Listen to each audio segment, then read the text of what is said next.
we're going to walk through a couple of things that we are talking internally about, things that we've talked a little bit about publicly. Would welcome any feedback, and then hopefully open this up for some Q&A.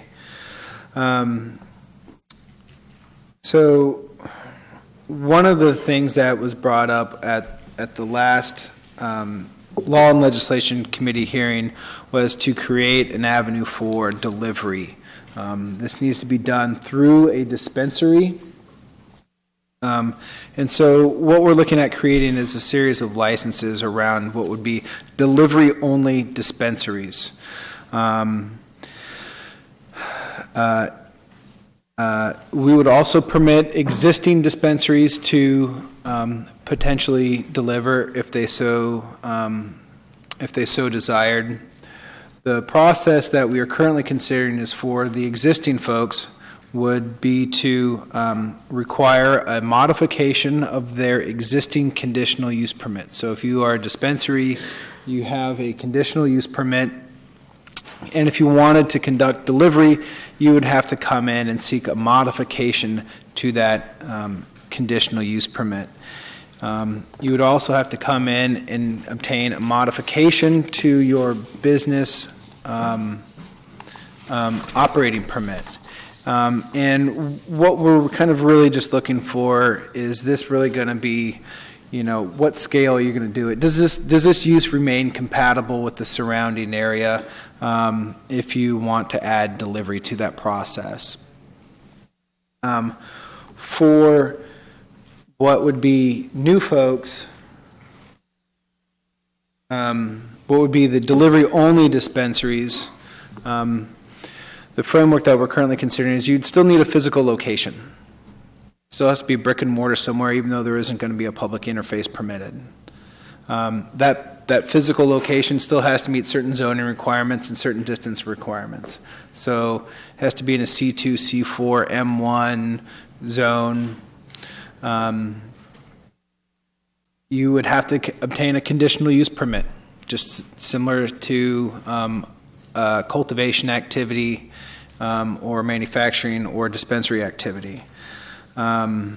You'd still have to meet the state distance requirements and the distance requirements that we have set up for the similar to cultivation and manufacturing.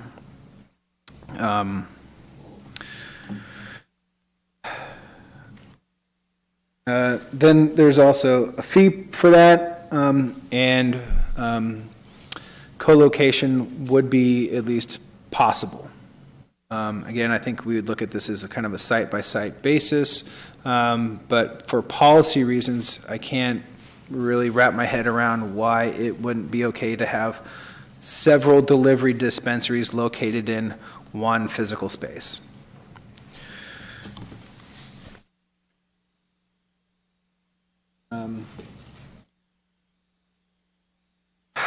Some other requirements.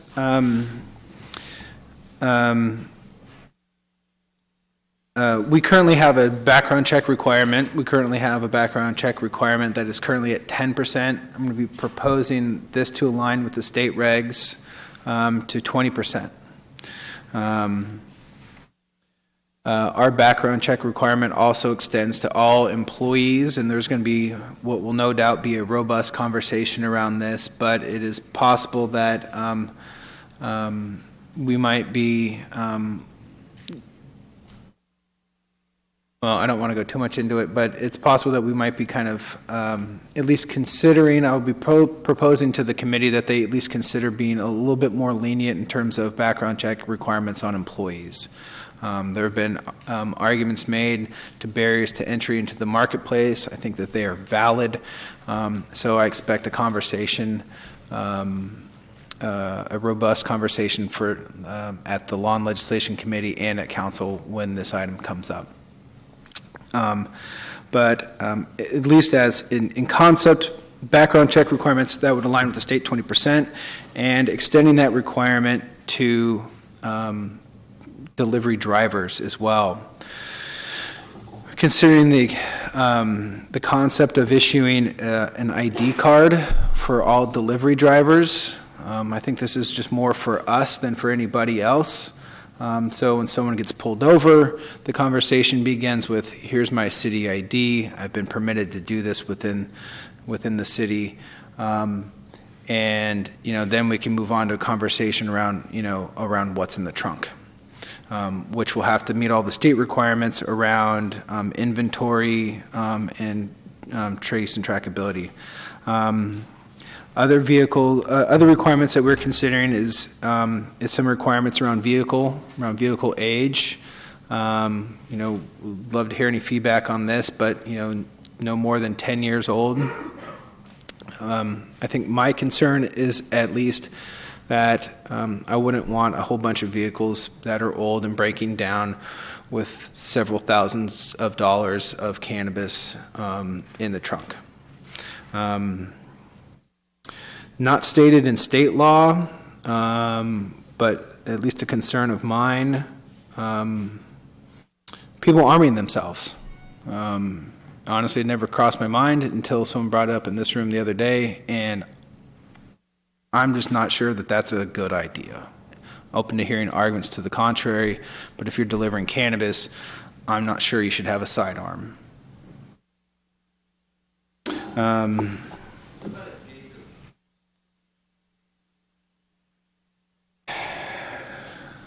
Leave it at sidearm for the moment. I think, this brings up the age-old question of the security dilemma, right? Not familiar with that is. The analogy is a group of people sitting in a room much like this, are you safer or less safe if one person has a gun? Are you safer or less safe if everyone in the room has a gun? People fall kind of on the spectrum of that. Firearm accidents tend to happen around people who have firearms, as a gun owner, I'll say that. And I certainly don't want any instances in the streets of Sacramento that really involve delivery of cannabis and a firearm. That is pretty much the worst thing I could possibly imagine. Again, open to hearing alternative ideas. So the other state regs, the state has certain requirements, they propose certain requirements for inventory. It's not specific that they be met digitally in the state regs, although I think that would be most ideal and honestly most efficient for all parties involved if this is done through a software application where you're verifying patient data, that there's trace and trackability, that is maybe even potentially open on the back end to either the state or us as regulators.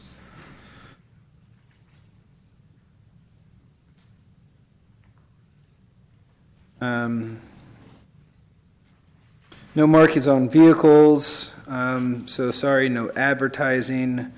And then all the specific requirements that relate back to track and trace.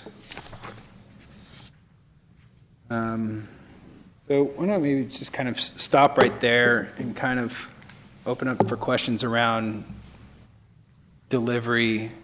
Or do you guys want me to kind of run through the tiered manufacturing stuff as well and get the Q&A at the end? Hi there. So hold on, let's start with the general question though. You guys want to finish running through the tiered manufacturing and then get to delivery? Okay, all right, we'll do that really quickly. Hold that thought. So we currently have one manufacturing permit, requires a conditional use permit, business operations permit, includes anything kind of manufacturing related, whether it's production of a food product, extraction, packaging, labeling, it's all manufacturing, and we have kind of only one permit at the moment. direction was given at the committee for us to kind of go back and think about this a little bit and come up with potentially some smaller options. We've done that. So one of the things that we are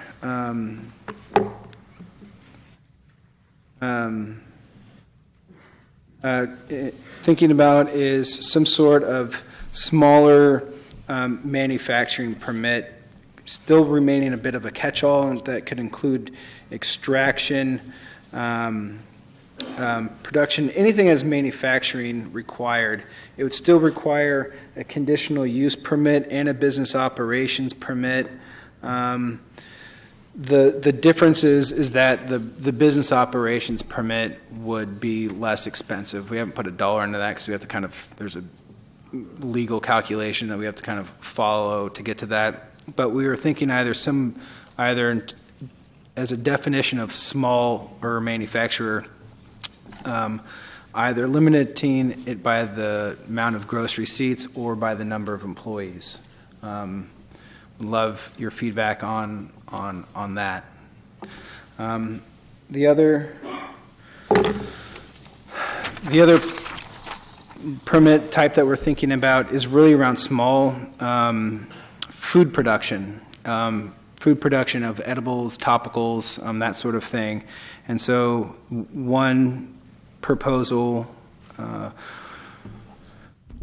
would be to allow this use by right within certain zones. So probably C2, C4, manufacturing. It'd have to take place in a permitted licensed commercial kitchen.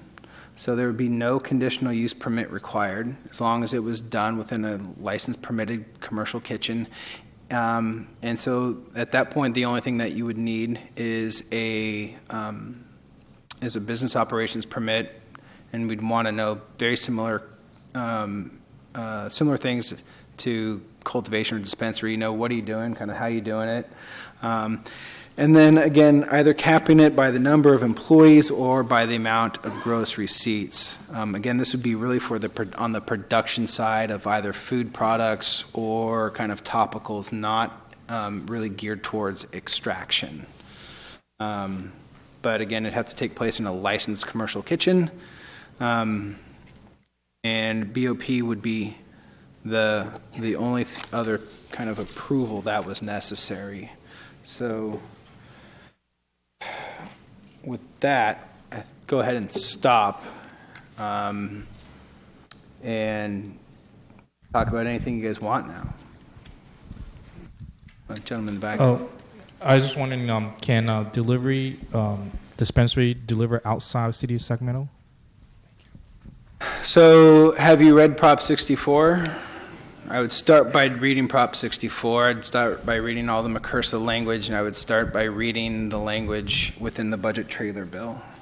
I think the answer will be yes, but that is governed by the state. Hi, Joe. My name's Jim Campagno. I represent a laboratory out of Texas.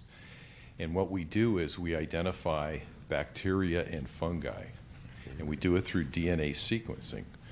So unlike other labs that are out there where you do a traditional type culture, you try to grow things, we actually extract the DNA of the bacteria and the fungi. And the reason this is important is because we can identify over 25,000 different bacteria and fungi. So we feel that this lab has a strong application for what you're trying to do as far as protect people from the medical marijuana aspect of it. To, if they smoke it, inhale it, it's easy. If there's fungi or bacteria in there, it's easy to get a lung infection. And if you're going through cancer therapy, it compromises your immune system, so there's issues involved there. So we want to talk to the city about our particular service and see if there's an interest in us participating in something like that. Okay. I'm happy to get your contact info, and we can chat after. I'm actually going to leave it on the slide that's up right now. Can you elaborate on required permitted commercial kitchen? Is this a permitted commercial kitchen that's for other food production, not for cannabis, that companies are going to be able to go in and lease space and produce cannabis products in. Yeah, so it doesn't have to be specific to cannabis. It has to be a licensed commercial kitchen, right? So if you want to open up a restaurant, right, you're not going to be able to do it with a Coleman stove and a 5-gallon bucket from Home Depot, right? So you're going to need a licensed commercial kitchen. The county is going to come in there. They're going to approve it. It's going to be a permitted, licensed commercial kitchen.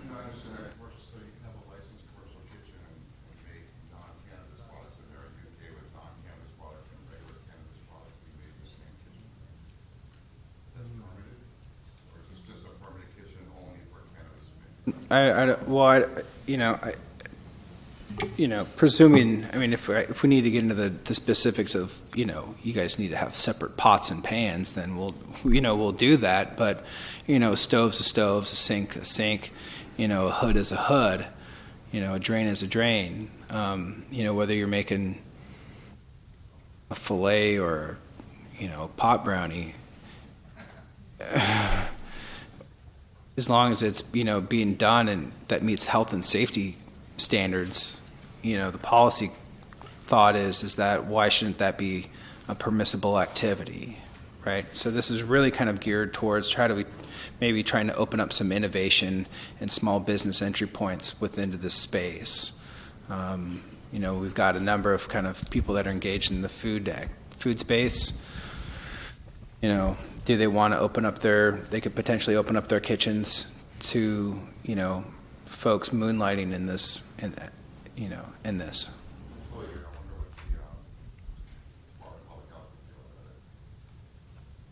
That's a question for them. That I have no control over. Well, yeah, but I mean, again, if it's just a kitchen, if it's a stove, it's an oven, Hi, my name is Jared Brannon. I work with Sacramento Cannabis Manufacturing Association, and I just want, how familiar are you even just with a basic extraction process? Because if you'd like, I could go over it right now really quick. It's actually pretty simple. I mean, there's a range of, I mean, depending I don't want to on sit the here and talk. method and what you're using, yes. So the basic extraction methods, there's an alcohol extraction, hexane, butane, CO2. Now there's rosin presses. That's the basic extraction. After that, people can have a cleansing process to make it a more see-through product or make it into an oil or something of that sort. And then there's a winterizing process that can remove waxes and things like that. Then finally, the purging. Those are the four basic, and any extraction will pretty much be comprised of at least two: the first initial and then the purging. Right. Okay, so have you decided on, I have heard that you guys were looking to only allow CO2. I can give some really good examples of other companies that use other methods like hexane. Yeah, so currently we have permitted previously, a couple months ago, what we have described as non-volatile extraction. Okay. I think that is right now where the council is comfortable with. I understand that we have some potential kind of definition challenges around what is actually non-volatile and the use of some volatile organic compounds that are part of what is a non-volatile extraction process. I understand that things like ethanol are potentially part of it. So we're looking into our current definition of, what is a non-volatile extraction process that might include the necessary use of some volatile organic compounds to a degree. Okay, thank you. I also have one more question. It's about what to do with the refuse of extractions, like the extra plant matter that's been extracted. Most of the time, it ends up coming out as, by definition, hemp, having such a small amount of cannabinoids that it is now just an organic hemp compound of either stems and plant matter. That could be used possibly to be able to help create other industries for people to make hemp paper, or even use the waxes that get extracted for other things. Would you guys be open to a licensing for such companies? Yeah, I mean, provided that there's a, I'd have to kind of go back and revisit what, there are going to be state requirements around the destruction of byproduct matter and its proposed uses. I mean, so I think that's right now the kind of governing regulation around that is going to be really at the state level. That's not to say that it's not going to change. You know, I think we're going to be talking about this for a long time. This is not by any means the end of anything. This is, you know, beginning. I have two questions, both of them related to the ID cards. In the slide it says city ID card for all drivers. I was wondering if you could explain that process. And the other question related to ID cards is I thought I saw on the screen a digital ID verification, but I'm not seeing it on my paperwork here. So I wonder if you can clarify that. Well, we haven't adopted the regulations yet, right? So one of the things that is currently being considered is the issuing for specific to delivery drivers of a cannabis delivery card, essentially. So, and where would that be produced, or how would that be? How would one obtain that? What are the thoughts on the logistics of that? Well, we're going to be currently background.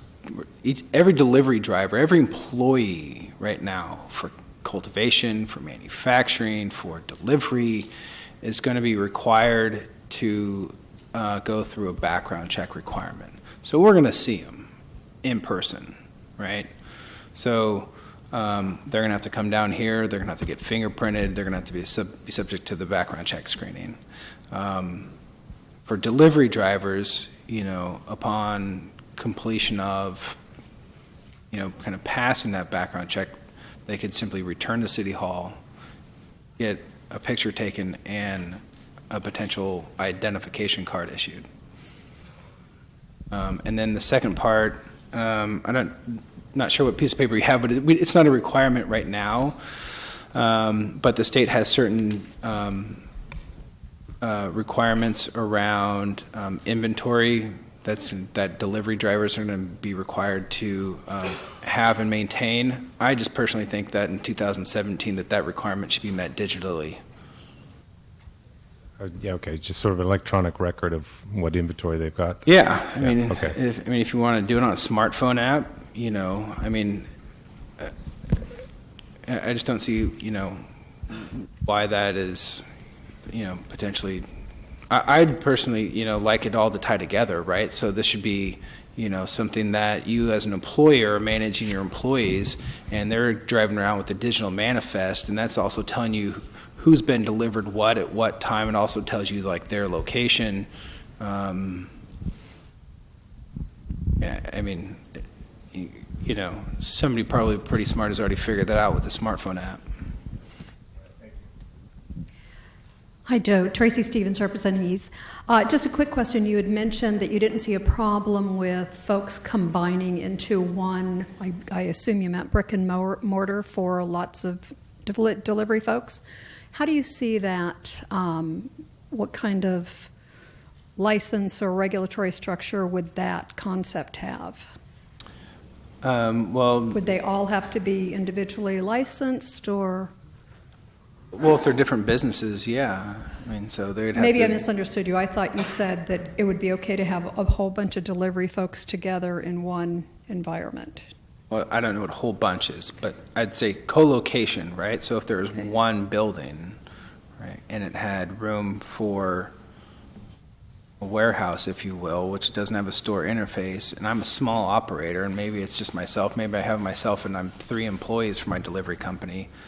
Well, policy-wise, you know, the co-location of my small delivery dispensary and someone else's small delivery dispensary, there's no goal met by having you locate some distance from each other, right?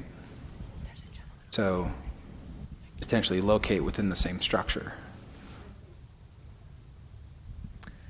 Yeah, hi there. 2 questions about the dispensary deliveries, or delivery-only dispensaries. First, it says physical location required with no public access. So I was just wondering if there was a sort of description or definition of this physical location, square footage, or any other factors? Yeah, it has an address, an APN number, assessors, not to be flippant, but it's just a building. You just have to have a physical address. And by no public access, that means it's not a space that is open to the public. It's not going to be a storefront activity, right? So a building, that has an assessor's parcel number, it has an address, that meets the distance requirements from schools. It's properly zoned in a C2, C4, M1. I think we've got one other zoning, MRD. And it's just not open to the public, right? So you can't sell out the front of it. By no public access, it doesn't have to mean, it's like underground or something like that. Sure. In a bunker. Okay. And the second one's a little quicker. So is there any cap or planned cap on these delivery dispensaries as with brick and mortar dispensaries? That's ultimately going to be a council decision. My preference would be to set a high bar and let the market kind of sort this one out. Touching back on the background check, what would be some potential disqualifiers if I were an employer looking to hire the delivery drivers for delivery only? Yeah, well, right now there are state requirements for ownership. I'd go back and take a look at that, but it's, violent felonies. And I'm also going to encourage the council to put in kind of a review process to permit kind of an outlet if somebody's kind of kicked out, right? They could appeal. But it's violent felonies, and our current one is any. Can you say that louder? What is it? Our current?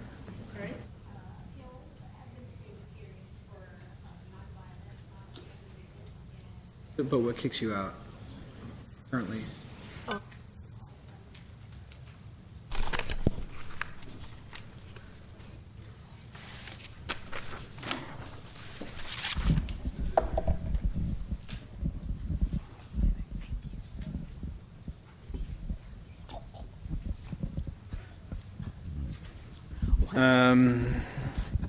Yeah. So our current disqualifies individuals charged or convicted of a felony.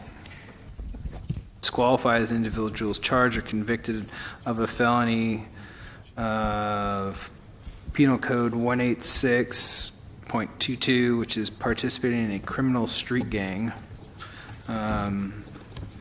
Disqualifies individuals currently on parole or probation for an offense relating to the sale or distribution of a controlled substance, which would include cannabis. And individuals who don't pass background check because of convictions that are cannabis-related, non-violent, and non-gang related offenses are entitled to an administrative review hearing. So I'll say that last part again. Individuals who don't pass background check because of convictions that are cannabis-related, non-violent, and non-gang-related offenses are entitled to an administrative review hearing, basically an appeal. But our current restrictions are pretty tight at the moment. Hi there. My name is Eliza Maroney. I work for Lucky Box Club, and on behalf of everyone who is in cannabis and wanting to be compliant, first of all, thank you. Because it's really refreshing to see that the conversation is actually being had finally. And with that being said, I just have a few questions that have to do with the permit and the fees. First of all, it's kind of a three-part question. First of all, is there going to be a separate application fee? If so, what are we looking at? Second of all, where did this number come from of $23,450? And are you guys planning on being able to take cash? So in reverse order, yes. The fee was calculated based on what the city developed as its enforcement strategy around regulating the entirety of the cannabis space. And so that number is, online of similar to the cultivation, manufacturing, and dispensary pieces, but it's really geared towards the regulation and enforcement for the entire cannabis space, both legal and illegal. And was there a first question? So there's two pieces of paper basically that you need from the city of Sacramento. One is a conditional use permit. That's the land use entitlement that says I can do this thing right here. The second is a BOP, business operations permit. And you need both of those to operate in the city. They're both non-refundable. This conditional use permit fee is the cost of that is associated with the cost of kind of the review of the project and all kind of like the 9 different departments that are going to spend time looking at your application and the public hearing. Question? No. No. She said the same thing. What is going on here? You must like me. Take that as a compliment. I do want to echo the thank you. This is really moving in the right direction in the context of creating a framework for all entities to participate on the delivery-only scenario. On the presentation, I noticed that there's a fee of $23,000 for delivery only, but I didn't see the fee for the existing dispensaries that might want to do delivery.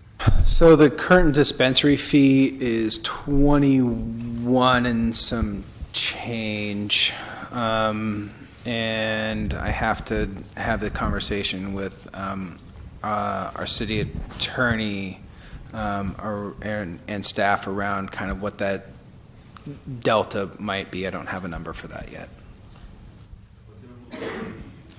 Yes. Yeah. Hi there. For delivery dispensary, is there a limit of number of cars per business? Is there a limit of number of cars, like 5 cars, 10 cars per business of delivery dispensary? No, I mean, that would, I guess, really be more a function of, the number of employees that you have. And I mean, so as it relates to delivery-only dispensary, and for those that are in the room kind of thinking about it, if you are like, I would just, factor into like where you're physically proposing to do this out of, right? You're not going to do it out of your, your garage, at home, and if you're planning to have 5 cars, well, that's a certain amount of impact to the kind of the surrounding area. If you're planning to have 100 cars coming in for 3 trips a day, that's a different activity, right? So wherever you're thinking about having this kind of this physical space, I would also encourage you just to think about how are you really going to use this space? And the more kind of public this space is, the more challenging it is going to be at every level, right? Certainly if you're going to have 500 cars, if it's going to look like Millwrapped and Honda out front, you don't try and do it on J Street. So is there Sorry. Hi. is there a required type of building? Like, could you run it out of just a normal office? It has to be C2, C4, Okay. So it has to be M1, a has to be warehouse, basically. has to be a commercial, has to be zoned. It just has to meet the zoning requirements. I mean, office space would have a different designation, wouldn't Yeah, it? it's commercial 1 or something. All right, I'm looking at our wonderful zoning administrator because I only know this much and she knows all the rest. As far as the building goes, well, it's building in the zone. So if it was an office, if it was a current office building that was in a properly zoned space, it could potentially be repurposed for that type of use. Also, does that address have to be available to the public? Or does the address for your delivery, location of your delivery service, can it just be reported to the government, for example? I guess the question is, Permit is going to be. yeah, Okay. We're the public. We're government. Okay. So anybody can request public records act to find out. Okay. So you should submit an application. Right. and get it online to do it. Thank you. Mr. Devlin, thanks for your effort in organizing these meetings. A lot of discussions have happened on growing and dispensary and all the other delivery services, but nothing has been talked about mitigating real estate portion of the business. All the available housing stock is being appropriated for marijuana grow and is affecting all the businesses. Is the city of Sacramento doing anything about that to mitigate availability of marijuana properties? Another question too would be, how about the energy use? A tremendous amount of energy is going to be needed for growing and all the other efforts. How does the city of Sacramento plan on mitigating energy use? yeah. So I'll answer the second part first. So the city of Sacramento is not an energy provider. If you pay utility bills in the city of Sacramento, you know that your power comes from SMUD, which is, I think, an awesome provider, and we're fortunate to have them.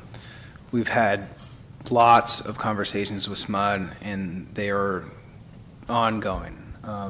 Currently, their position on their ability to provide power is, don't worry, we got it. This isn't, in terms of the scale of what the power that they provide, this is not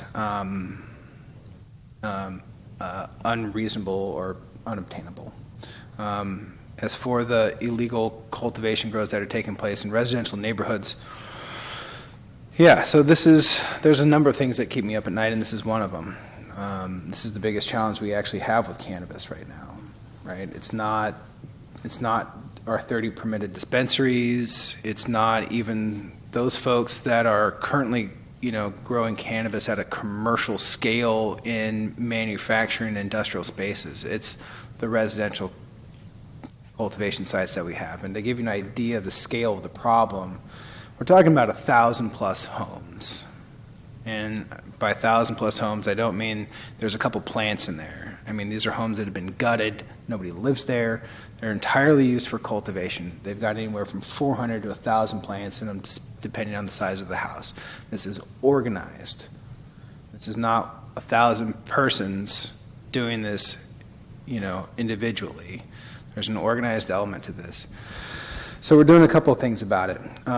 One is we're going to be making our residential cultivation regulations much more clear. Right now it says 400 square feet. It's going to read 6 plants here, hopefully in a little bit. Period, end of discussion. We're also going to require that you go online and fill out a registration form. There's not going to be a fee for it, but we want to know if you're going 6 plants, if we're coming, we get a complaint about something, that you've got 6 plants inside. The other thing that we're doing is, because Sacramento really is the tip of the spear on this, we're actually looking at changes to state law. So there's a whole bunch of challenges with enforcement of illegal cultivation grows, and as it relates to residential property, the Fourth Amendment of the Constitution being one of them, right? So in order to obtain a criminal warrant, we have a fairly high bar, and that's a challenge when dealing with the scale of this, right? The other is we have a whole bunch of ambiguity around state law, but the kind of nuts and bolts of it are what amounts to, we don't have the tools necessary. So we can go in, I went to 3 of them last week, and going to 5 of them sometime, I think, next week. But you go into the house, there's 1,000 plants in it, and what happens is, we tape a little piece of paper at the door that says you are in violation of our building code because you've made unpermitted improvements to the house, and you have to go and get a building permit. Well, plants disappear overnight, and they go somewhere else. So we're seeking changes to state law that will give us clear authority to go in and abate the nuisance, right? So if there's 1,000 plants in there, we're going to go in, we're going to take 994 of them, until you'd have a nice day and move on to the next house. So, but it's a real problem. So now I was actually referring to the industrial housing stock. So right now, folks are going after commercial properties, C2 and all the other industrial properties. So if I was a furniture owner and I came to Sacramento, how do I get a place? How to compete with growers, paying $3 a foot, where I'm supposed to be paying like maybe 20 or 30 cents or 50 cents per square foot. How does City of Sacramento look at mitigating those problems? It's a big problem. I think there's an amount of land speculation, but what you're really talking about is economics, right? So I think there's going to be a boom and a bust to this. I think there's probably at least a number of people that went out and bought buildings that aren't going to be appropriate cultivation sites. Yeah, there was a land grab. There's not necessarily, I don't think, a government role in solving what is an economic challenge. How does the furniture owner deal with it in the Bay Area? I just put in a bid on a house and got outbid on it, right? That was a big problem. Something has to be done. If Sacramento is touting itself as being a place to do business, attract businesses from all the cities, it has to be, part of your programming. And then again, you talked about not being a power provider and leaving the work to SMUD. Now, SMUD has to factor in how much megawatts of power is going to be consumed the first year. I was involved in the Las Vegas marijuana programming, and the first year for Vegas alone was 25 megawatts. So for Sacramento, which is a much bigger city, it's going to be a lot of power taken out of the grid. So mitigation has to take place at some point. And I think you guys can lead that conversation. What are you mitigating? Power use. Right, there's been rolling blackouts in Sacramento or California for a while. But what are you mitigating, though? Well, you have to provide more power. But SMUD can already provide the power. Where are they getting that from? We need SMUD. Specifics on that.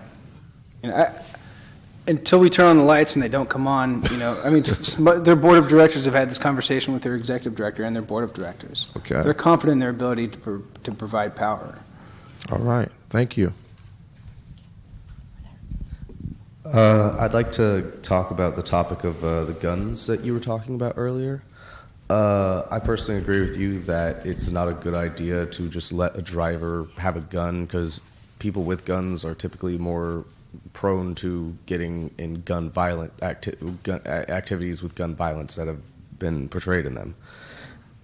But I'm curious, what about actual security personnel? Like if someone's hiring a security guard, I've talked with a few people that were thinking of actually opening up a armored security thing for transporting from Humboldt to Sacramento. So I think transportation and distribution, I think those are different conversations, right? We're talking about vastly different quantities. The security is what I'm talking about, because they would hire security guards to go with the traveling marijuana. Would that be permitted? I'll just say that if delivery of cannabis is going to require armed security personnel in the vehicle, maybe it's just an activity that we need to not permit.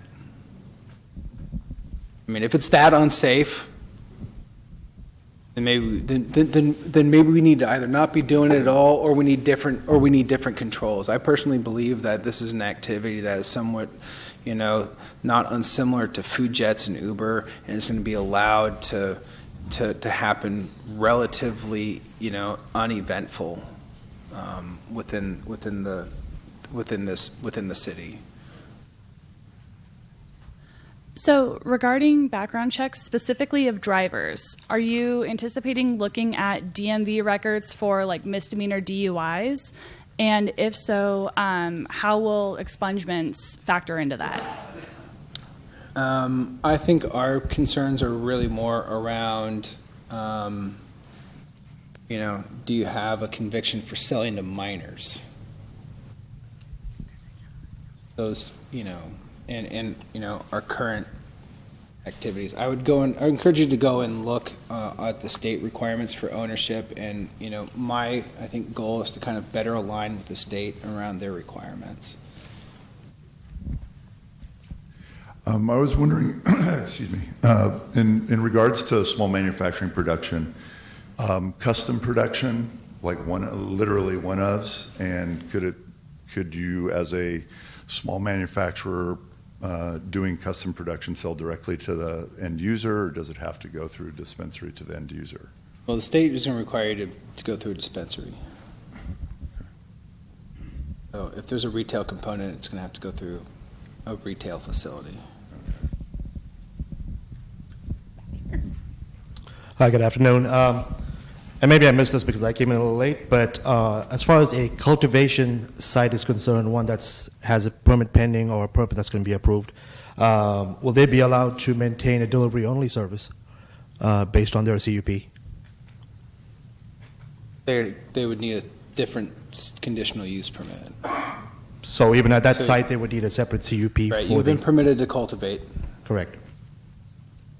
Well, not you, because no one has been permitted to cultivate. So, Right. but in theory, you've received a conditional use permit for cultivation, not for delivery activity. So would we be able to maintain a separate CUP at that location then? Yes. Okay.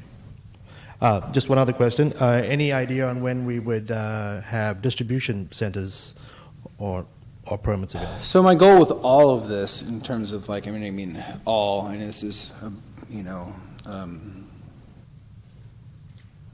lot, but my hope is with delivery, with distribution, with transportation, with kind of all of these pieces, to have it, including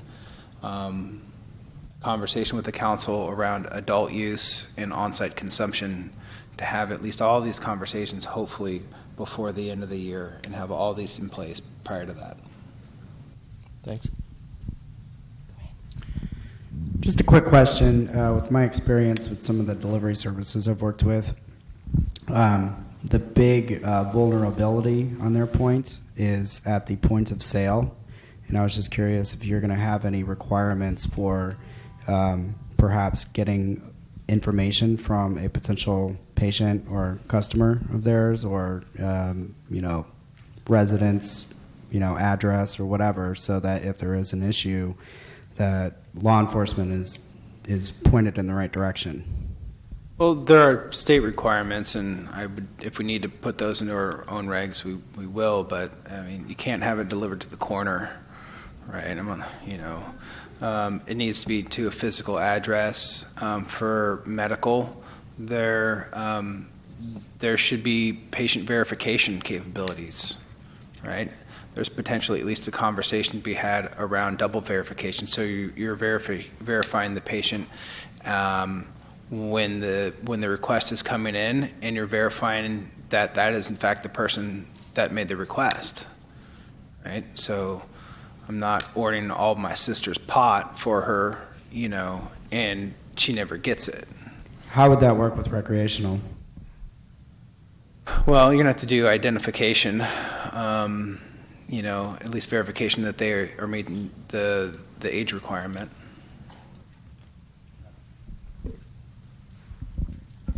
If a patient has 6 plants, can that patient donate those 6 plants to the delivery that it orders from, or that it's part of?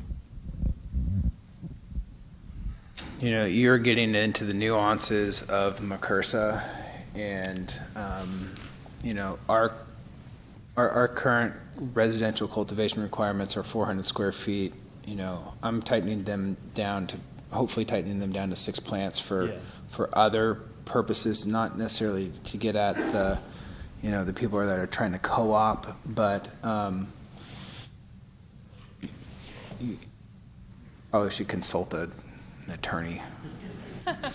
Sounds good. I'm not an attorney, but I play one on TV. It's my joke.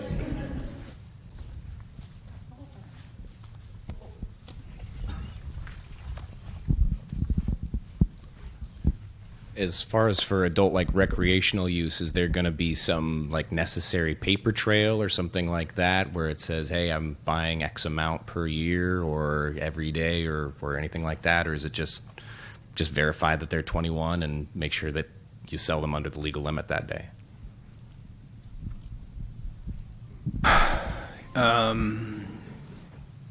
That's a good question. Haven't really pondered that.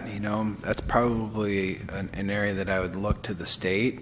I guess what's the problem that we're trying to solve for, right?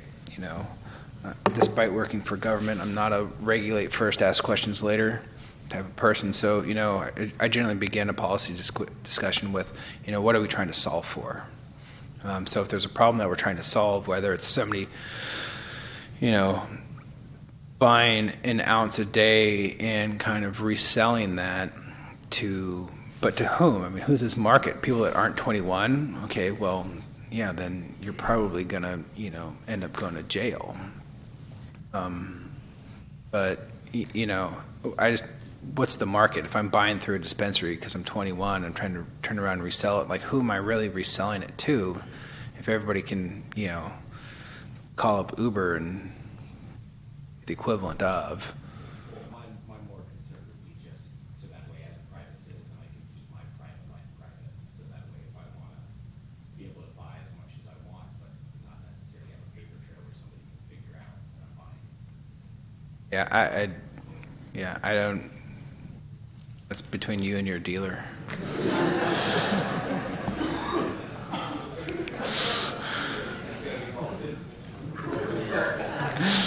Between you and your bud tender. My question is that right now the state law says it has to be to a brick and mortar. So if I choose to get a permit for a non-brick and mortar, and for whatever reason the legislation that is pending right now doesn't go through, and I've already spent the money for a conditional use permit and for a business operations permit, is the city willing to reimburse us? Brick and mortar what? If under a brick and mortar, right now the MRSA laws state that it has to be with a brick and mortar dispensary, but if we decide to have non-brick and mortar dispensaries, that's what's in legislation right now on 64 and on the budget trailer bill. And if for some reason they don't get signed into law, would the city be willing to reimburse? So I mean, there's probably a whole bunch of people, but correct me if I'm wrong, but I think you might be misinterpreting brick and mortar. Okay. So I don't think the state envisions, someone with a bag of weed and a Honda Accord doing delivery. You're going to need to have a physical location. Right. Right. And so, and that's going to be our requirement too. There's going to need to be a physical So location. will it be a state 10A license would be the same?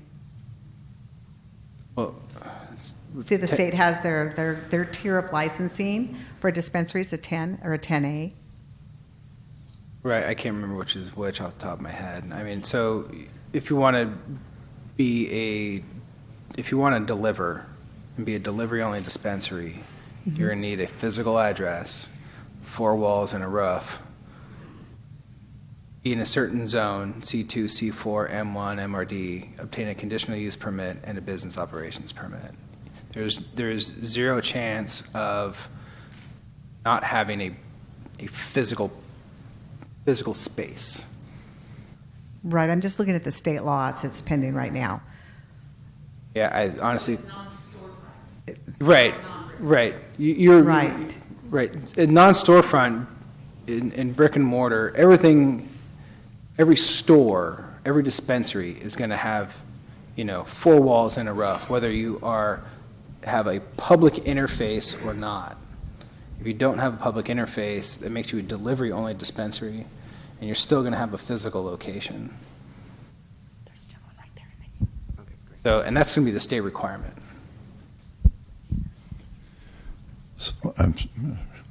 So, coming from the medical side of the world that I come from, I own a pharmacy and all of that. So, I am concerned about testing. When is testing coming? Because I have patients come to me and I don't know what they're talking about, what they have, that kind of thing. So, there's concern there. Yeah, so we've permitted testing. We've got, I think, a couple in the works of applying.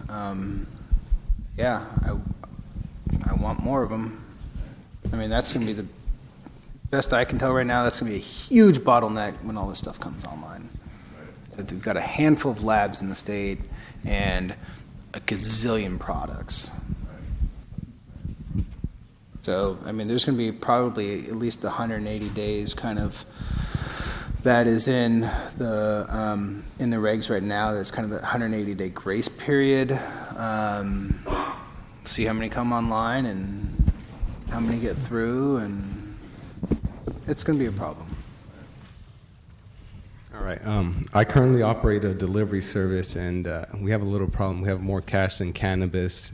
Are there going to be limitations to how much I can purchase?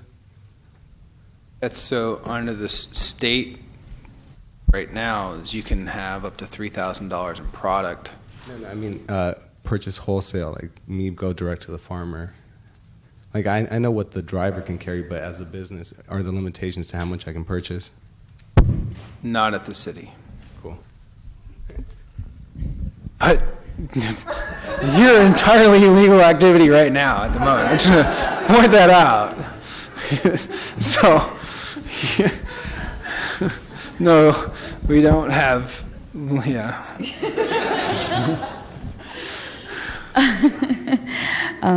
So when would we be looking at applying for the conditional use permits? Would you be recommending, is that available now? For delivery? Yeah, for non-storefront delivery service. Yeah, for delivery only dispensary. And also, I'm sorry, did you say that it was only $21,000 for the storefront dispensaries? Yeah. So it's cheaper to have a storefront dispensary than it is to have a non-storefront that is eliminating a lot of the safety issues that people have with storefronts? For the other permits, for the storefront dispensaries. Well, and let's pause the conversation around eliminating the problems, right? So there's, I think, a hope around delivery not being problematic, but I think when you have a vehicle driving around with thousands of dollars in cannabis, multiply that times whatever. So let's not just assume that there aren't going to be issues related to it. My hope with in terms of like being able to apply and have the regs finished. So we're going to be coming back to the Law and Legislation Committee in the end of July 25th. We'll see how far we get in our drafting. We'll at least take a good framework to them, and then my thought is that they will hopefully approve something. And then forward that on to the council, which might take another 6 weeks. So, end of August, with maybe taking applications in September. I think that's best case scenario. Hello. I don't know if you guys have discussed this yet, but for current dispensaries, when the state finally passes all the adult use regulation, how do you see them fitting in? Servicing everybody, having to stay medical, being able to choose. Oh, for the adult use side of things. So we really haven't begun those conversations. I can't tell you how it's going to kind of shake out, so to speak. I think one option might be because there's going to be at the very least, a time lag given even if we permit, new adult use only dispensary locations, there's going to be a lag time between whenever that is approved and somebody obtaining a conditional use permit and a business operations permit. So we're going to be looking at some other states to see how they've kind of met this challenge. I can tell you that I've at least looked at Denver so far for a point of reference, and they rolled out their adult use by allowing their existing dispensaries to at least do that activity for a period of time before adding new adult use retail storefront locations. And that could also potentially apply to our delivery only folks as well. And we're just going to have to figure out kind of what those best practices are. I think Colorado or maybe it was just the city of Denver, went a little bit crazy, right? So they had 2 doors if you were a dispensary, and said, okay, we're going to permit you to sell adult use, but we're going to require you to have a left door and a right door. Okay, I mean, right, like what are we talking about here? I mean, so is it something as simple as, is it 2 registers? Is it a recording function within the register? Is it 2 separate books? I mean, we're going to have to get into kind of some of the weeds in this. The state may step in and kind of regulate some of it, but my hope is that we're pragmatic about it and just and real about it, because really the only thing that we really need to record is what was sold and to whom, and kind of what was the pretext, right? Was it adult or is it medical? What's the time frame on the changes with manufacturing and the tiers, and what's the time for the process going forward? I'm hoping to get direction from the committee at the end of July, provided that there's kind of a clear path forward, end of August, September. Hey again. So earlier you mentioned the bottleneck in terms of testing, laboratory testing. I was wondering if you were willing or able to incentivize people to get into that industry either by lowering costs or other methods like that. If that's true to be a bottleneck, is there any chance to have an easier route to get in that industry? I think that challenge, we'll see. I don't. Creating some sort of incentive program. I think that there's going to be a marketplace for this. I mean, let me just be very clear. I think this is a technical skill set problem that we have. I mean, there's enough money in this industry that someone's going to figure this out. And if government needs to step in some facility, I think that is, there's public safety concerns that there are justifications there for government to step in, although I'm not sure that economic incentives are necessarily going to be necessary to facilitate the growth of that. I think it's just technical. I think it's hard, it's complicated, and there's less money in it, right? But I think there's enough money in cannabis that this will be solved. I think we've talked about internally, are there ways to potentially expedite the review of testing labs, because we know that they're going to be needed, although we don't have that problem because we don't have very many applications for them. So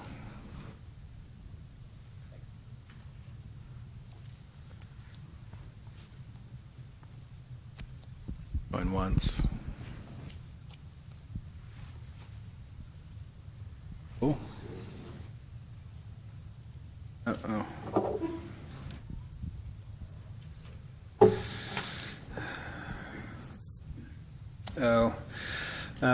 Just a reminder, the deadline for public comment on the state regs for dispensaries, distribution, and delivery is tomorrow at 5 p.m. And if you are a registered cultivation site, many months ago, we asked folks to come forward and register if you were cultivating. We were trying to assess the size of the market. If you are a registered cultivation site and you would like to continue cultivating while you go through your conditional use permit application process, you need to submit an application by the end of the month. The consequences are that we will be visiting those folks that are on that registry to confirm that they are not cultivating if they have not submitted for their conditional use permit application. So, and their business application. Thank you.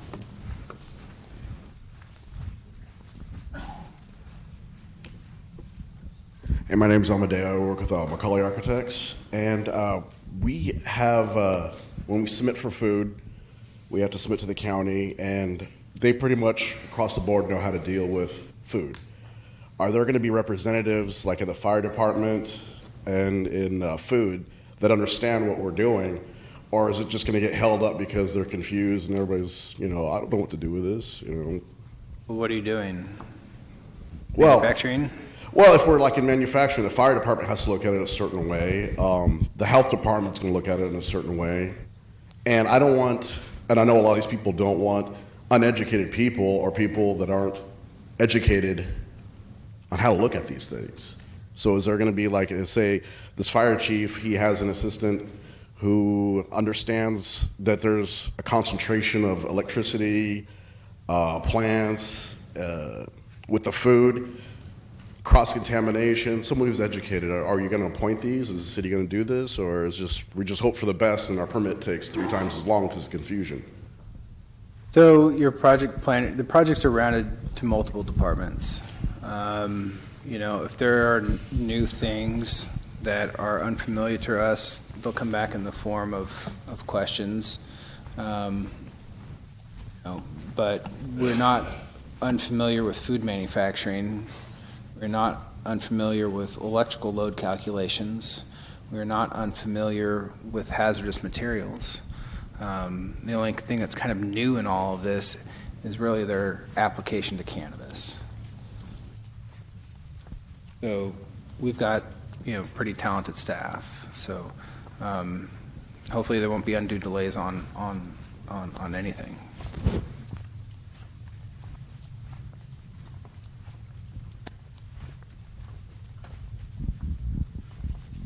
Right?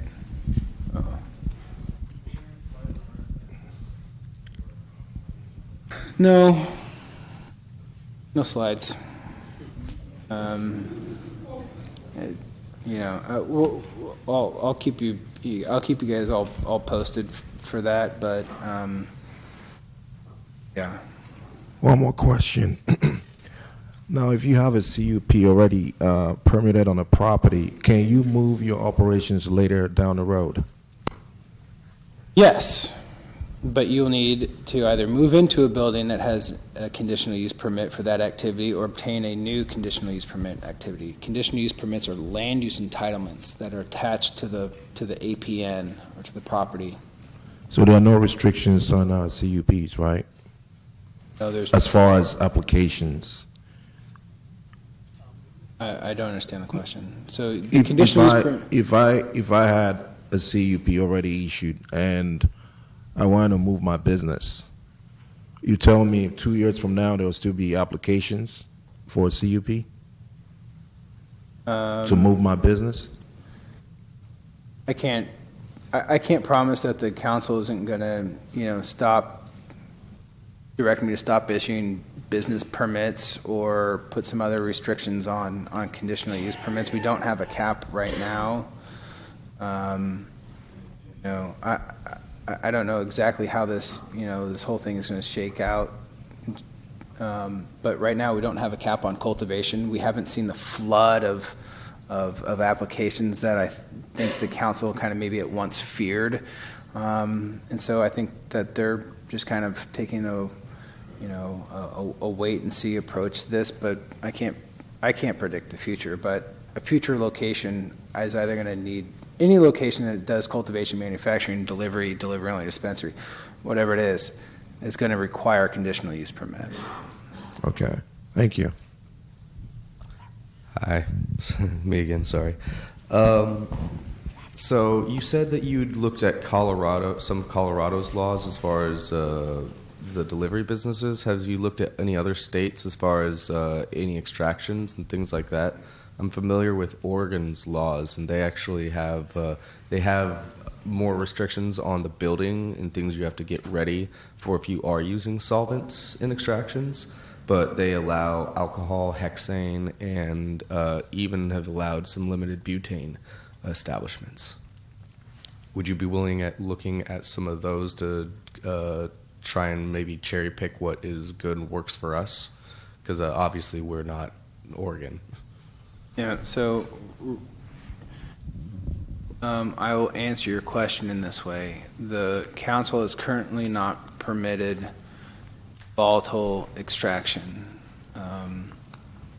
I think that there is always a conversation to be had when learning new information. But currently, volatile extraction is not, I have not been directed to go and solve that problem or to make it happen. and it'd be pure speculation as to if I thought it could or would happen. Hi there. For small manufacturing permit commercial kitchen, is there a distant require school / park for that type of business?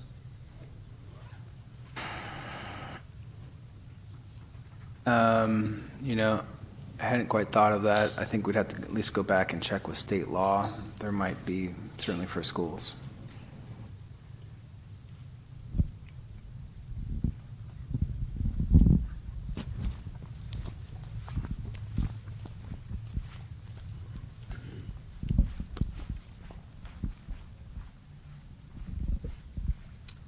You just read that there was a deadline tomorrow. What is that?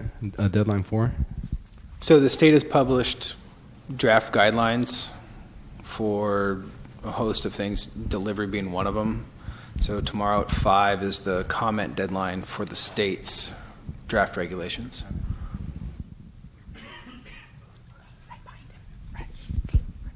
Is there a cap on the number of delivery-only dispensaries that you are going to license? And if so, how do you decide which delivery-only dispensaries you're going to license? So we don't have the process yet created. I'm not going to be recommending the cap. Ultimately, that will be a council decision. And if they decide to go with a cap, to answer the second part, I don't know. Figure it out.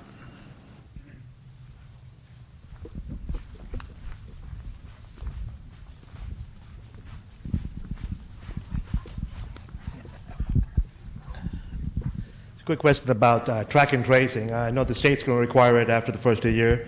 Sacramento looking to implement any kind of pilot program for that so they can get end users up and running before the state does?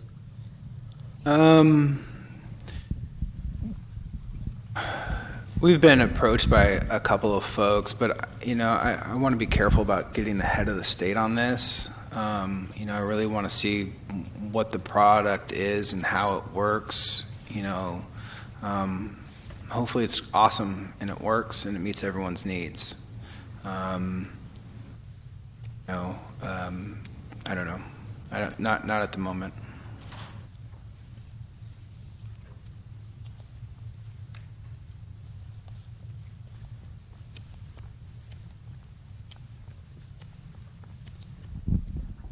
Right. Going once. Twice.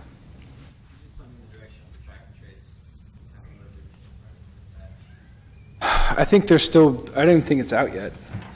I mean, there's requirements within the state, within Prop 64. There's requirements within the. Turn over the card. There's requirements in the draft regs, but I don't think that they've released kind of the product yet.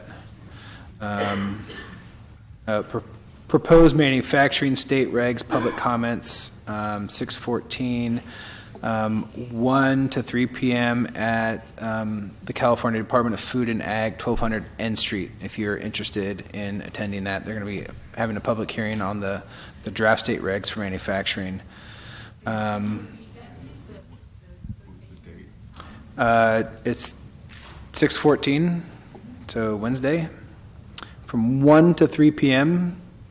at the California Department of Food and Ag building, which is at 1200 N Street, which is right near the state capitol.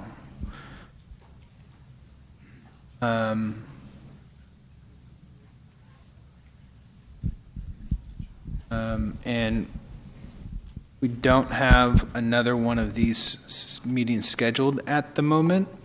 I think maybe we'll be, trying to get through the July law and ledge hearing, which kind of be the next convening of all this topic. If you have comments about anything you've heard today, there's all of our contact info.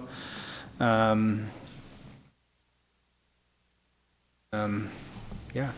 Otherwise, thanks for coming out.